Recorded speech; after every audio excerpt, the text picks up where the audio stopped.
এক breaking news Dhubri আগমনী 10 চকীয়া container truck সহ 29টাকৈ চোৰাং মদ জব্দ এজনক আটক কণ্টেইনাৰ ট্ৰাকখন বিহাৰৰ পৰা গুৱাহাটী অভিমুখে গৈ আছিল ছাগলীয়া সামগ্ৰী আৰু সেৱা কৰ বিভাগৰ সূত্ৰৰ ভিত্তিত আগমনী আৰক্ষীয়ে আটক কৰে ধুবুৰী জিলাৰ মাজেদি অব্যাহত চোৰাং মহৰ ৰমমীয়া সিন্ডিকেট বাহিনীৰ নেতৃত্বত বহিৰাজ্যৰ পৰা ট্ৰাকে সোমাইছে চোৰাং মহ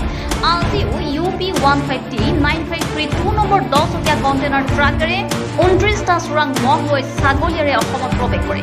অসমত প্ৰৱেশ কৰাত ছাগলীয়াত সামগ্ৰী আৰু কৰ সেৱা চমুকৈ GST বিভাগে ৰখাবলৈ নিৰ্দেশ পিছত GST বিভাগে ট্ৰাকখন আটক কৰিবলৈ আগমনী আৰক্ষীক অৱগত কৰে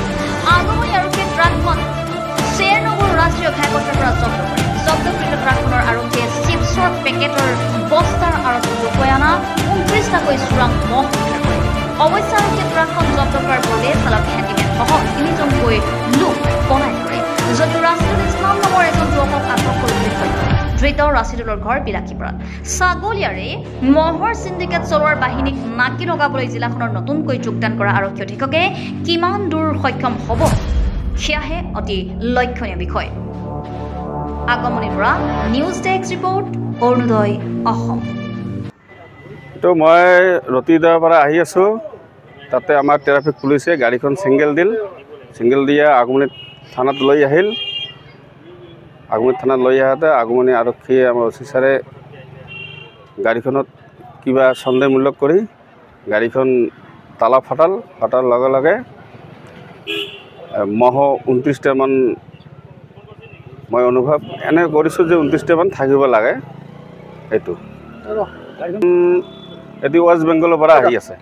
তাৰ পিছত গম পালোঁ এখন গাড়ী পুলিচে ৰখাইছে ৰখাৰ পিছত গাড়ীখন তালা ফটাৰ পিছত মহ ওলালে 29টামান আৰু এজন মানুহ ধৰিছিলে আৰু অফিচাৰো আছে লগত পুলিচ ট্ৰাফিকো আছে লগত মই গম পালোঁ তালা ফটাৰ পিছত গম পালোঁ যে মহ আছে 29টামান